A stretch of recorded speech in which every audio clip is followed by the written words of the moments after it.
네, 한 주간의 삶도 성령 충만하시고 또 행복한 삶이 되시길 축원합니다. 금쪽 같은 내 새끼라고 하는 그런 제목으로 TV 프로그램에서 상담도 하고 자녀들을 키우는 부모들에게 또 자녀들을 어떻게 하면 잘 양육할 수 있을까 상담하시는 그 오은영 박사님, 그래서 그 프로그램을 통해서 많이 유명해졌고 아마 모르는 사람이 없을 정도로 그렇게 또 자녀 양육에 대해서 특별한 그런 관심을 갖고 계시고 또 많은 분들을 치료하고 회복하는 그런 사례들을 또 갖고 계신 분이죠. 그런데 그분이 아이들을 만나면 그런 질문을 한답니다. 공부가 왜 필요한 것 같으니 이렇게 이제 물어본다는 거죠. 그러면 애들 가운데 그 가장 많은 대답이 있대요. 애들이 대답하는 그 대답 가운데 가장 많이 무슨 대답을 하냐면 훌륭한 사람이 되기 위해서요, 이렇게 이제 대답을 한다는 거죠. 그러면 이 오 박사님이 이제 그렇게 대답을 다시 한번 물어본다는 겁니다. 훌륭한 사람들 중에 보면 공부를 많이 한 사람도 있지만 그러나 공부를 많이 하지 못하고 공부를 좀 적게 했어도 훌륭한 사람이 많이 있다는 거죠. 그럼 그건 어떻게 생각하니? 이렇게 이제 되물어본다는 겁니다. 그러면 애들이 좀 이제 의아하게 생각하는 거죠. 그리고 이제 그 다음에 가장 많은 대답은 돈을 많이 벌기 위해서요, 이렇게 이제 대답을 하는 겁니다. 그러면 여기에다 대놓고는 이제 이렇게 이야기한답니다.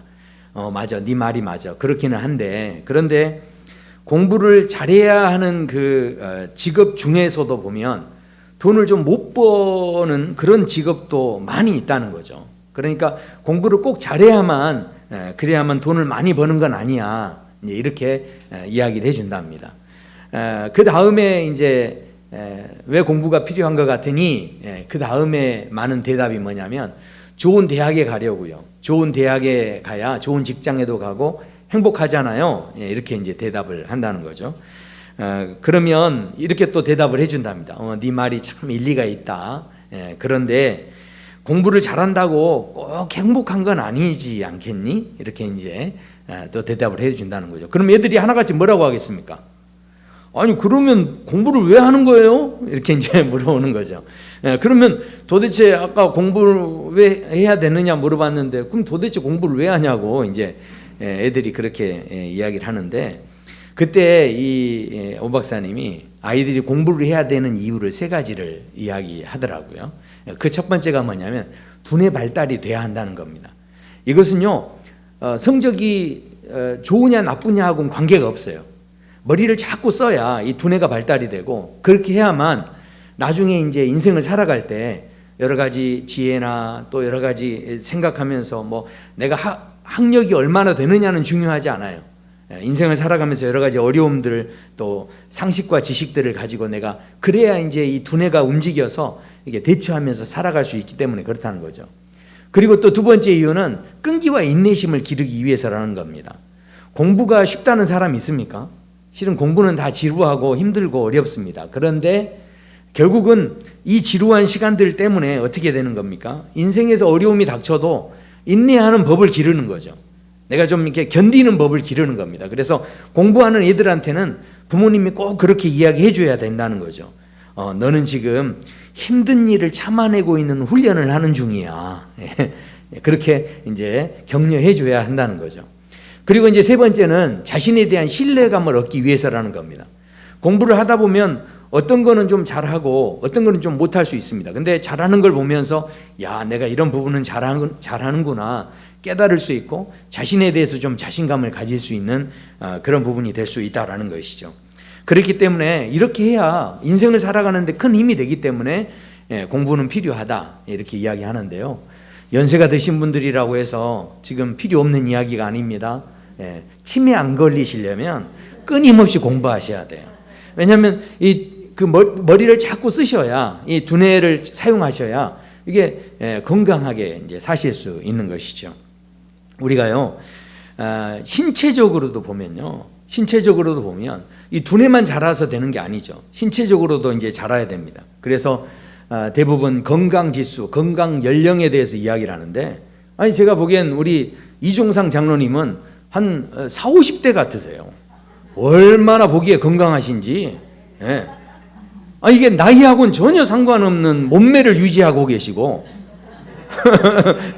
그리고 이렇게 보면은 그 걸음걸이나 얼마나 힘차신지 몰라요.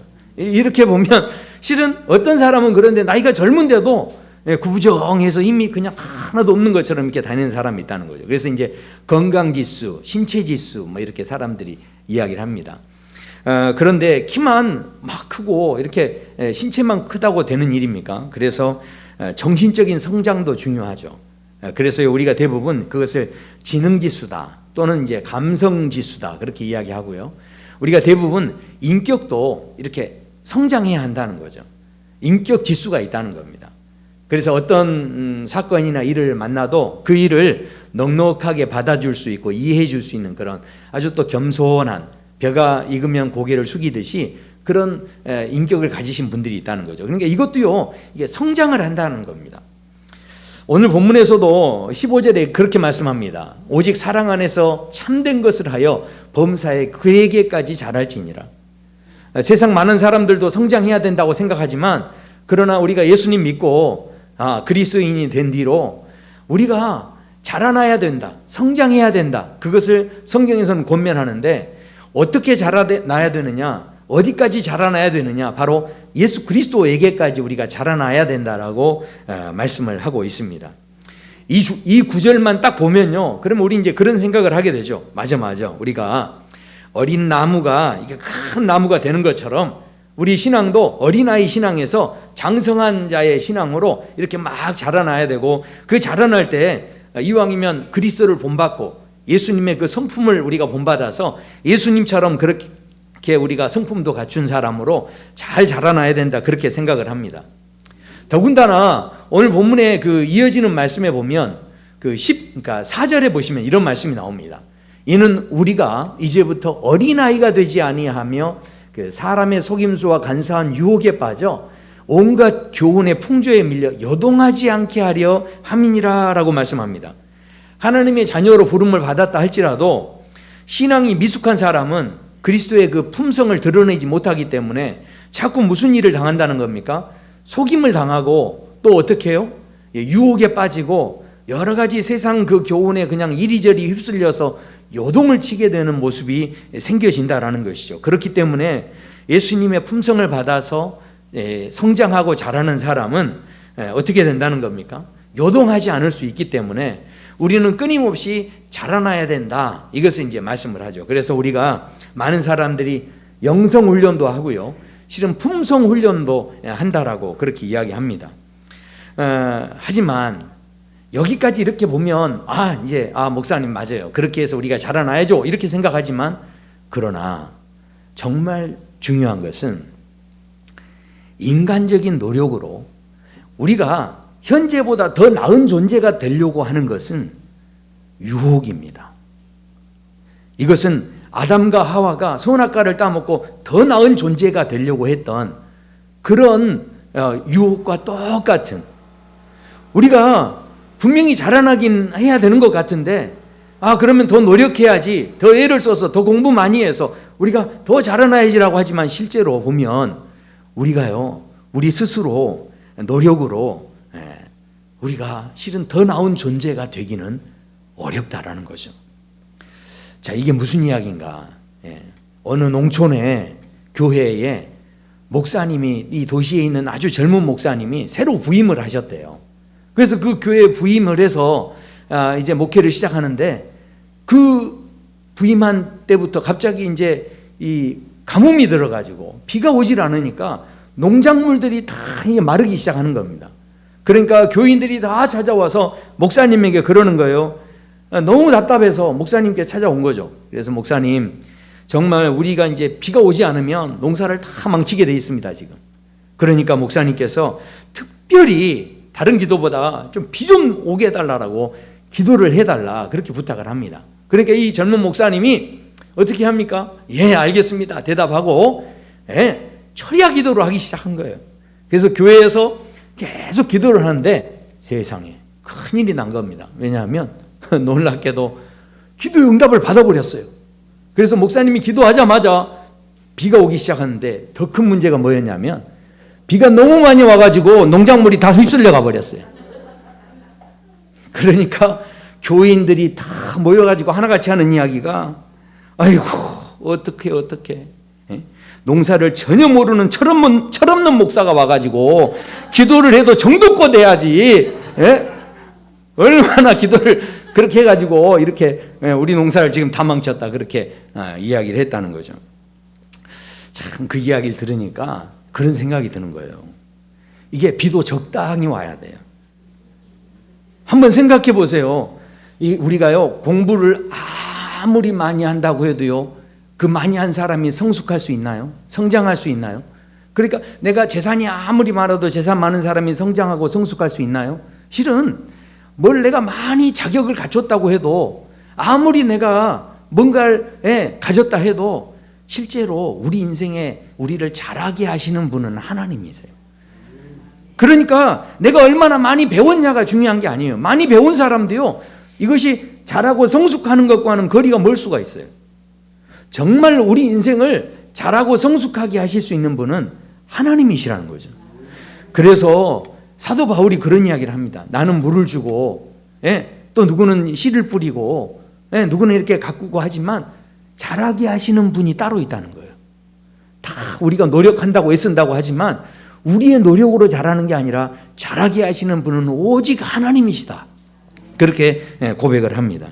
그러니까 우리가 그리스도의 성품을, 예수님의 성품을 닮아간다라고 그렇게 하지만 우리가 노력해가지고 조금씩 내가 변화되고 이렇게 되는 것이 아니라는 거예요. 이것은 실은 성경적인 생각이 아닙니다. 그래서 에레미야 선지자는 이렇게 이야기합니다. 만물보다 거짓되고 심히 부패한 것은 마음이라 누가 능히 이를 알리오마는. 그러니까 사람들이 다 잘 모르는데요, 모르는 게 하나 있는데 그게 뭐냐면 사람의 마음이 다 부패해 있다는 거예요. 사람은 절대로 이 부패한 마음을 내가 깨끗하고 노력해서 깨끗하게 한다고 해도 절대로 이 사람의 노력으로는 이것이 깨끗해질 수가 없다라는 것이죠. 더러운 게 사라질 수가 없어요.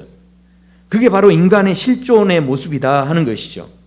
그래서 중요한 게 뭐냐면 바로 내가 나를 깨끗이 할 수 없지만 오직 우리를 깨끗이 하실 수 있고 오직 우리를 자라게 하실 수 있는 분은 바로 그리스도 예수님이시다 하는 것이죠. 그래서 우리가 성장하면서 필요한 게 뭐겠습니까? 자, 성숙하려면요, 그래서요, 생명력이 필요합니다.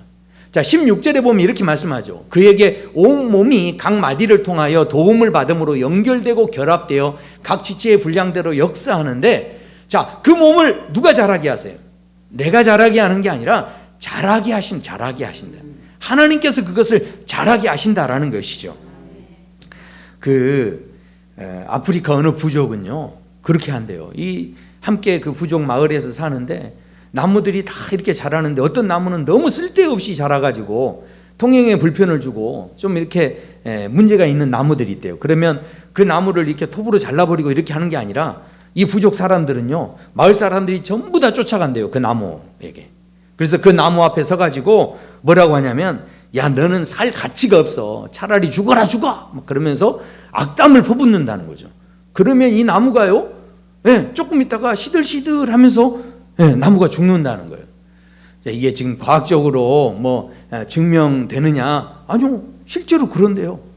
저희가 예전에 그 MBC에서 실제로 그 밥 공기를 가지고 축복하는 말을 해주고 한쪽에서는 저주하는 말을 하고 나쁜 말을 하고 했더니 정말 한 달 지난 뒤에 결과가 달라진 그 영상 예전에 한번 보셨잖아요.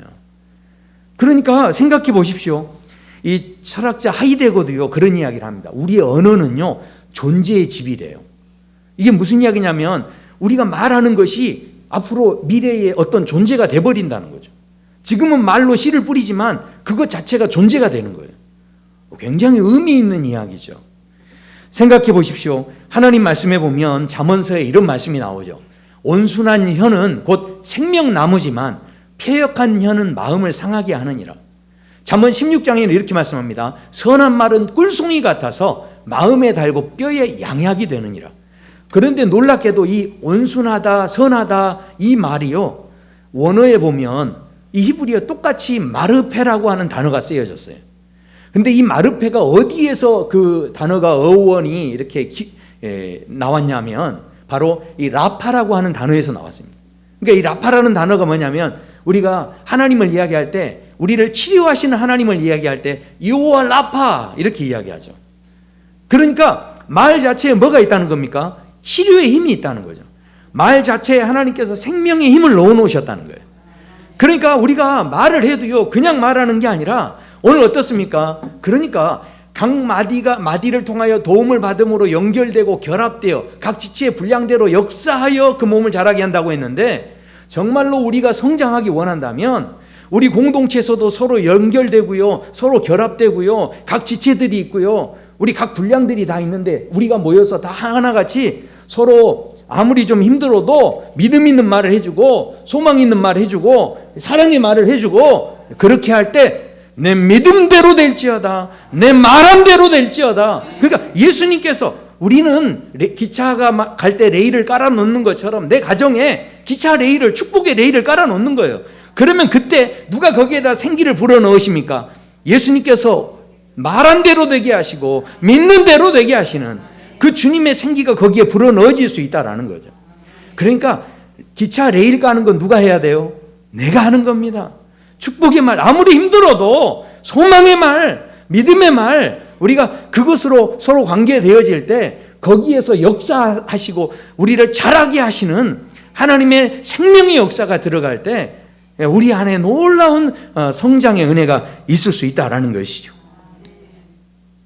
오늘 이 성장이라고 하는 이 성숙이라고 하는 이 말씀이 참 제 마음에 다시 한번 좀 도전이 되는데, 왜냐하면 우리가 좀 인생이 좀 성숙하려면 어떻게 해야 될까? 그래서요, 두 번째는 새로워지는 과정이 필요하다는 겁니다. 이게 지금 무슨 이야기인가?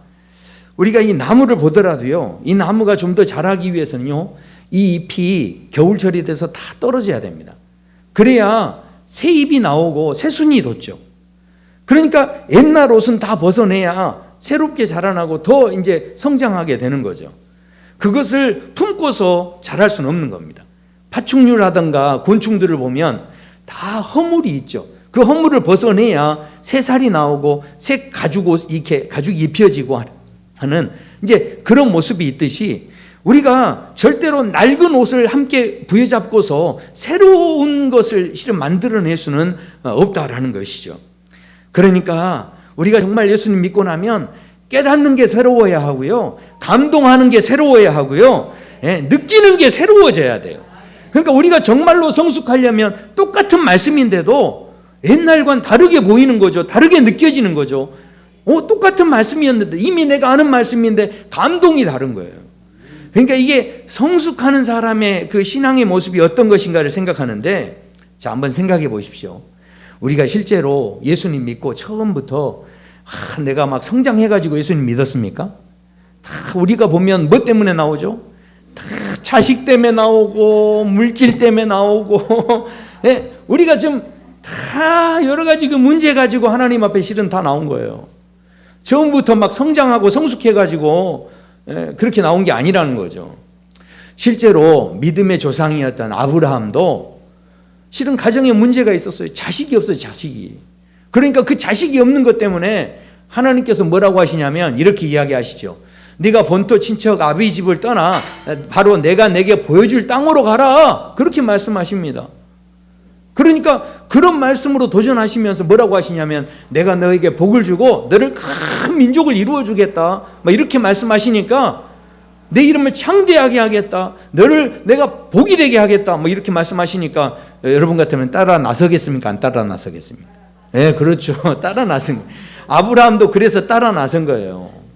근데 아브라함도 그렇게 따라 나서서 정말로 따라 나섰더니 시간은 좀 오래 걸리긴 했지만 하나님께서 100세에 세상에 이 경수가 끊어졌는데도 아이를 줘버리신 거예요. 그러니까 너무 놀랍고 할렐루야 하면서 기뻐가지고 감사하고, 하나님 정말로 하나님은 약속을 이루시는 최고 멋쟁이십니다 하고 끝났나요? 아닙니다. 이야기가 거기서 끝나지 않아요. 믿음의 조상 이 아브라함은 그렇게 독자 아들 이삭을 그렇게 선물로 받았지만, 그러나 하나님께서 또 도전하시기를 뭐라고 하시냐면, 그 독자 아들을, 네가 사랑하는 그 아들을 번제로 드리라, 그렇게 도전하십니다.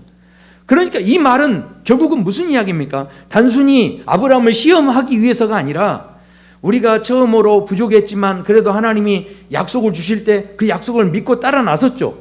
그리고 그 약속을 지켜주셔서 이루어졌죠. 그러나 그것으로 끝나고 멈추는 게 아니라 그것은 온전한 믿음이 될 수 없다는 거예요. 그 은혜를 가지고 그 믿는 자리에서 한 걸음 더 도전해 나가기를 원하시고 거기에 머물러 있지 않고 또 다른 도전을 하기 원하셔서 성장하기 원하시고 성숙하기 원하신다라는 것이죠. 아멘이 조금 적으니까 비유를 하나 더 들겠습니다. 다윗을 한번 생각해 보세요. 다윗이 어렸을 때 그 작은 책으로 양을 치고 있는데 사자나 곰이 와서 막 양 뺏어가고 그럴 때 하나님 앞에 이 다윗이 막 부르짖어 기도하고 하나님 내 양을 지켜주세요 하면서 기도하고 달려나가서 그 곰에게서 그 사자에게서 양을 다 뺏어왔다라는 거죠. 나중에 그 골리앗 앞에 섰을 때 이 다윗이 그런 고백을 합니다. 내가 따라가서 그것을 치고 그 입에서 새끼를 다 건져내왔다는 거예요. 그런데 이게 다 누가 도움을 주신 겁니까? 하나님께서 도와주셔서 응답해 주셔서 그런 놀라운 은혜를 체험했다는 거죠. 그런데 다윗이 그 은혜를 체험하고 그 체험한 믿음 가지고 내가 정말 행복하다 하고 그것으로 끝이 아니었다는 거죠. 그 체험한 믿음 가지고 어떻게 했습니까? 갑자기 골리앗이라는 사람이 하나님의 이름을 욕되게 하니까 그 갖고 있는 믿음이요 참을 수가 없는 거예요. 그 믿음이 막 움직이기 시작하는 거죠. 그 믿음이 가만히 있지를 못하는 거예요. 왜냐하면 하나님의 이름을 욕되게 하니까. 아니, 나서지 않고 가만히 있으면 누가 뭐라 할 사람은 아무도 없습니다. 다윗이 그냥 가만히 있어도 누가 한 사람도 건드릴 사람이 없어요. 그런데도 불구하고 가만히 있지 못하고 자꾸 이렇게 움직일 수밖에 없었던 것은 이 믿음이 그냥 죽어있는 믿음이 아니었어요. 이게 성장하는 믿음이었기 때문에 여기에 대해서 또 도전하고 나아가고 이 골리앗을 무너뜨리면서 그 믿음이 어떻게 됩니까? 더 큰 믿음의 역사를 체험하는 자리까지 성장하게 되어졌다라는 것이죠. 사랑하는 성도 여러분, 저는요 저와 성도 여러분의 이 믿음이 하나님 앞에서 구하는 것마다 다 받아내시는 그런 응답의 믿음이 되기를 소원합니다. 그러나 그걸로 할렐루야 하고 끝나는 믿음이 아니에요. 그러면 그것은 실은 이게 온전한 믿음이 될 수 없다는 거죠. 오늘 그 말씀을 도전하시는 거예요. 오늘 말씀을 도전하시는데 결국 오늘 말씀에 보면 이렇게 말씀하죠. 오직 사랑 안에서 참된 것을 하며. 그러니까 사랑 안에서 참된 것을 하며 무슨 이야기입니까? 우리가요 뭐든지 할 때 사랑으로 하면요, 뭐든지 할 때 기쁨으로 하면요, 그것에서 그 참된 것의 은혜들을 우리가 누릴 수 있다는 거죠. 뭘 하더라도요 이렇게 이런 마음으로 도전하는 게 얼마나 중요한지 모릅니다. 성장하기 전에는 몰라요. 그런데 성장하고 나면 처음에는요 이렇게 직장 생활하고 일하는 것들이 참 힘들어가지고 많은 분들이 아이고 이 지겨운 직장 생활 언제 끝나나 이렇게 생각하시는 분들이 있거든요. 그런데 제가 목회하면서 보니까 하나같이 일하는 게 너무 좋아요 이렇게 말하시는 분들이 있는데 다 젊은 사람들은 그런 말 한 걸 제가 들어본 적이 없어요.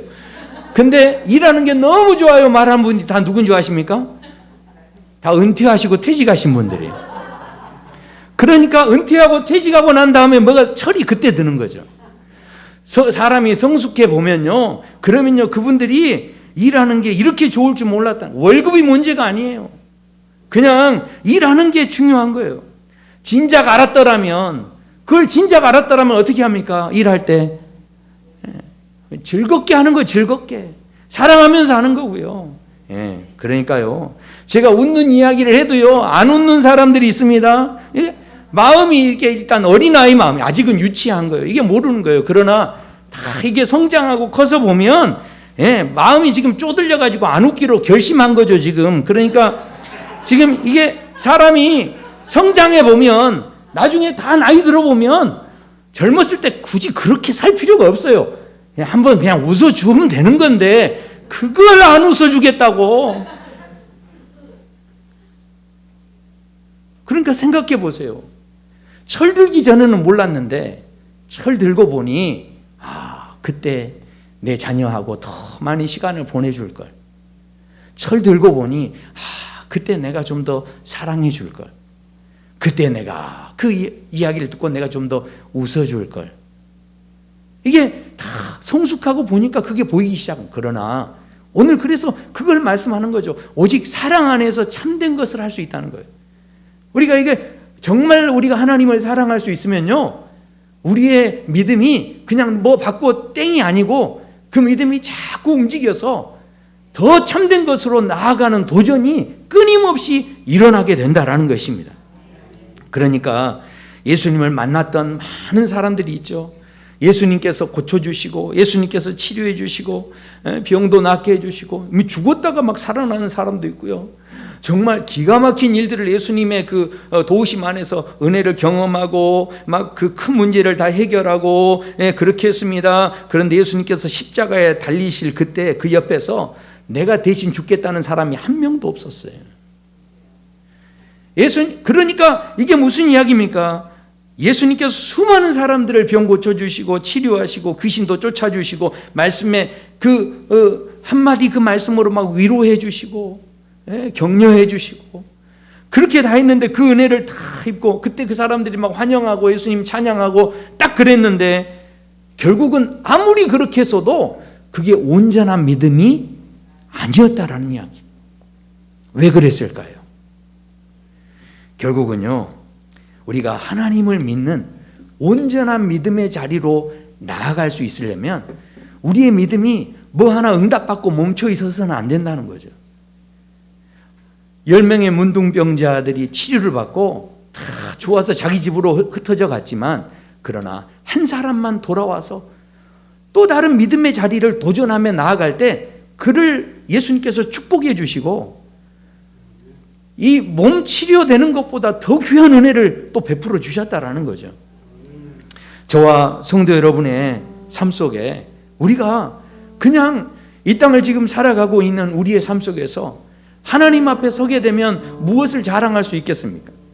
이제 우리가 추석 명절을 맞이해서 여러 곳으로 흩어지게 되고 어떤 분들은 또 사회적 이 거리두기 때문에 또 집에도 가지 못하고 집에 머물러 있을 수도 있어요. 그러나 지금 세상에 흩어져 보면 많은 사람들이 어쩌면 교회 다니는 것 때문에 우리에게 손가락질도 하고 또 우리를 힘들게 할 수 있죠.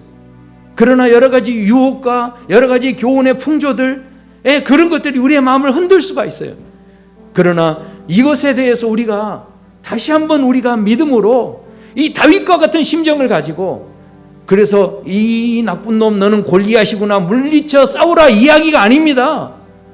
가정에 돌아가서 오히려 그 가정 그렇게 혹시라도 나쁜 말을 들었을지라도 우리가 선으로 기차 레일을 가는 거예요. 축복의 말을 해주고 그래도 믿음의 말을 해주고 그래도 소망의 말을 해줄 때 하나님께서 생기를 불어넣으시고 그 안에 또 다른 믿음의 역사를 보게 하시는 하나님의 은혜가 있는 줄로 믿습니다.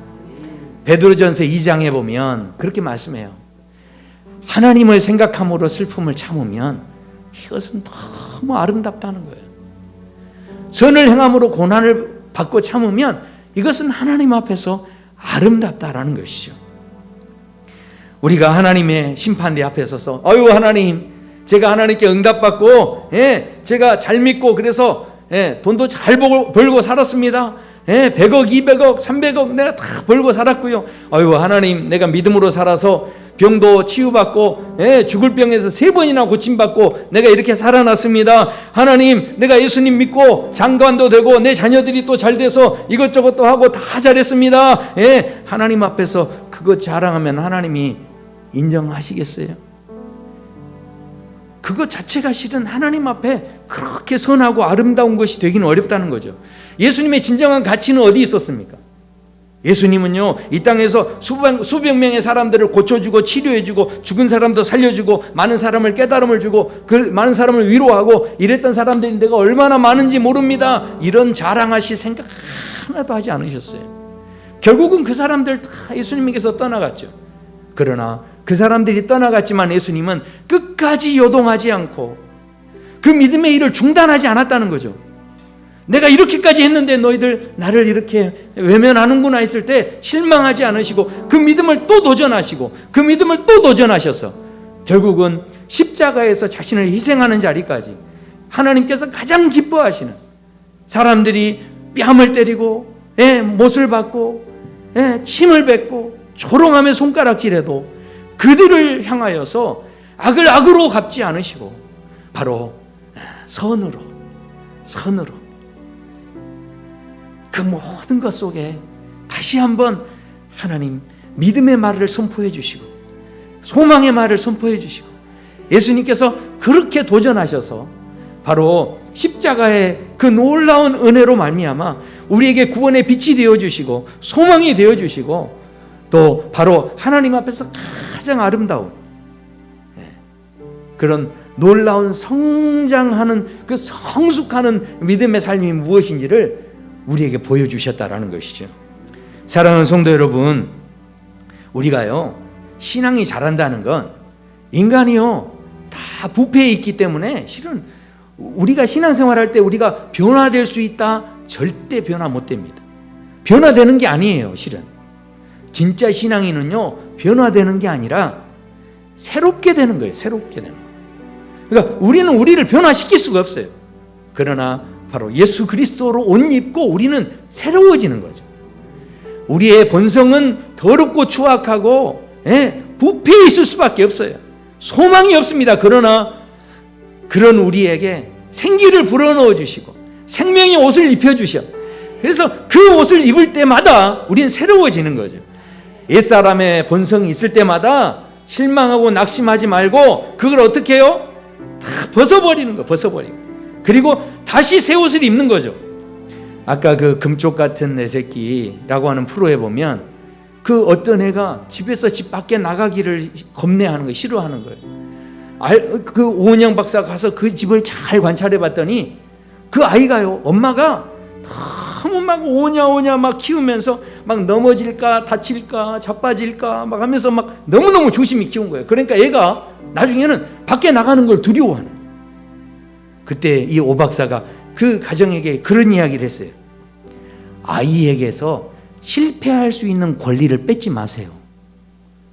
그 좀 넘어져 봐야 되는데 성장하려면 좀 자빠져 봐야 되는데 우리가요 예수님 믿고 나서도 아유 너도 정말 예수님 믿는 사람이냐? 이런 마음이 들 정도로 우리가 부족한 게 한두 번이 아니에요. 그렇지만 거기에 낙심하시면 안 돼요. 원래 그게 우리의 본성이기 때문에 놀라실 필요도 없습니다. 그게 우리 본성이에요. 그런데 너무 놀라운 사실은 그래서 그걸로 변화시키기 위해서 노력하고 애쓰고 수고할 필요도 없어요. 그걸 어떻게 해요? 벗어버리는 거예요. 그리고 우리는 예수 그리스도로 옷을 입고 새로운 존재가 되고요 새로운 피조물이 되었기 때문에 다시 주님이 주시는 옷을 입어야 되는 거예요.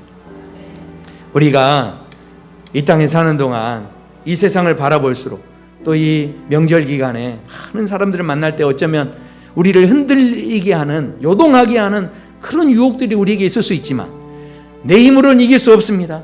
그렇기 때문에 오늘도 이 주님을 따라서 축복의 말, 믿음의 말, 소망의 말로 악을 악으로 갚지 않고 하나님 앞에서 그렇게 도전할 때 그것이 하나님 앞에 가장 아름다움이 되어지고 또 우리를 더욱 성숙하게 바로 그리스도에게까지 자라가게 하는 그런 놀라운 은혜가 될 줄로 믿습니다. 우리 함께 찬양하시겠습니다.